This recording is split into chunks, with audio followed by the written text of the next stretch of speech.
तुम्ही पाहत आहात MCN न्यूज मराठी। बुलढाणा जिल्ह्याच्या संग्रामपूर तालुक्यात येत असलेल्या सोनाळा गावातील विठ्ठल महाले यांच्या नेतृत्वात स्थानिक ग्रामस्थांनी केलेल्या दीर्घकालीन मागणीची दखल घेत पंचायत समिती प्रशासनाने सार्वजनिक शौचालय उभारणीसाठी संबंधित विभागाला तातडीने कारवाई करण्याचे आदेश दिले आहेत। गावातील स्वच्छता सुधारण्यासाठी तसेच नागरिकांना मूलभूत सुविधा उपलब्ध करून देण्यासाठी हा निर्णय महत्त्वाचा मानला जात आहे।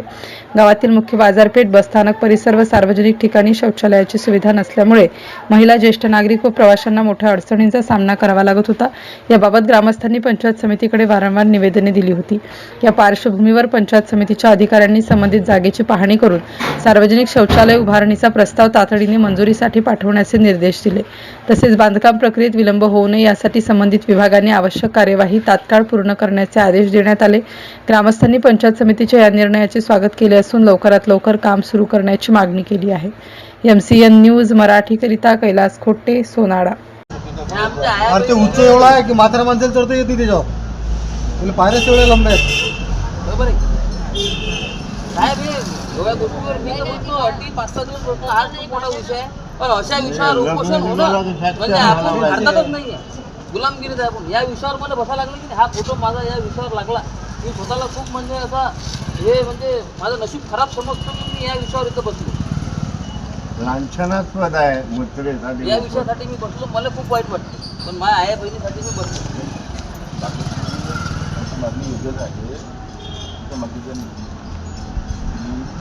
इथून पुढे आता हे ज्या सर माझी विनंती आहे, सगळं हे व्हिडिओ रेकॉर्ड तुम्हाला कुठलाच राजीनामा घेता येत नाही, तुम्ही राजीनामे वापस करून द्या। ऐका, राजीनामा घेता येते नाही घेता येते त्याच्या संदर्भाने आपले नियम आहेत, कायदे आहेत, कायद्यानुसार ज्या काही गोष्टी करायच्या त्यासाठी मुख्य कार्यकारी अधिकारी आहेत, बरोबर आहे। मी सर तेच सांगतोय की निर्णय घेतील ना, तुम्ही मान्य करता, राजीनामा मान्य झाला का हो नाही सांगा। नाही राजीनामा आपल्याला आम्हाला मान्य करण्यास अधिकारच नाही ना।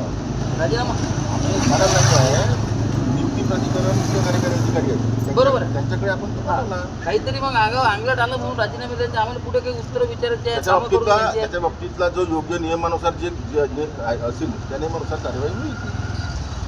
आता समजा यायला काही प्रॉब्लेम आला भावाने बोल हे ना कोणाला जा म्हणून सांगायला, राजीनामा घेतला हे भावाने बोल यायला काही प्रॉब्लेम आला, ठीक आहे ना, जो राजीनामा दिल्यानंतर त्या जागेवर दुसरा माणूस तो नियुक्त केला जाईल। मी तुम्हाला तेच सांगतोय ना, जी नियमामध्ये तरतूद आहे त्याच्यानं आहेच ना, पद कोणतं रिक्त राहत नसते, पद कधीच कोणतं रिक्त राहत नसते, त्याच्यामुळे तुम्ही आता हे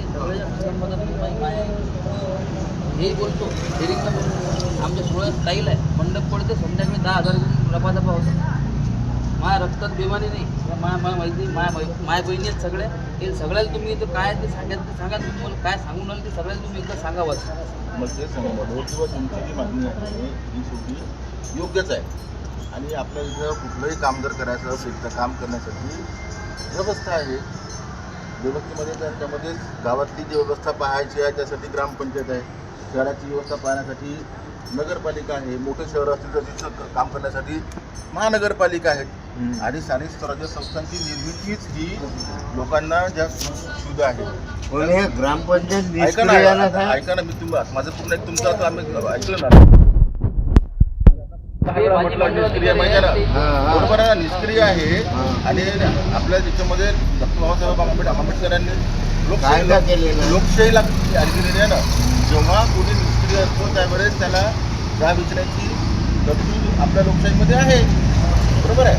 तुम्ही त्यांना जा विचारलं पाहिजे, त्या जा विचारण्याच्या माध्यमातून तुम्ही त्यांना जा विचारून दिलेलं आहे, त्यामुळे तो काही प्रश्न नाही ना। बरं साहेब, एवढे वर्ष ऐका बोलता तुम्ही, आता ही जी आहे तर त्या अनुषंगानं सुविधा करण्यासाठी स्थानिक स्वराज्य संस्था असतात, आणि त्या स्थानिक स्वराज्य संस्थेला तुमच्या मागणीच्या अनुषंगानं आपण निर्देश दिलेले आहेत, त्यांना लेखी पण दिलेल्या आहेत, त्याच्यासोबत चर्चा करून पण सांगितलेलं आहे, तुम्ही जागा तुमच्याकडे नसेल, जागा असेल जागा निश्चित करा, आणि शासनाकडे निधीची कमी नाही आहे, आणि साहेबाला पुरेपूर निधी देतो आपण, त्याच्यासाठी निधीची अडचण नाही आहे, तुम्ही जागा निश्चित करा आणि तसा प्रस्ताव आमच्याकडे सादर करा, मी स्वतः जाऊन तिथे शासनाकडून तो मंजूर, जर तुमच्याकडे निधी नसेल तर शासनाच्या योजनेतून तो मंजूर करून घेऊ आणि तात्काळ कामाला सुरुवात करता येईल।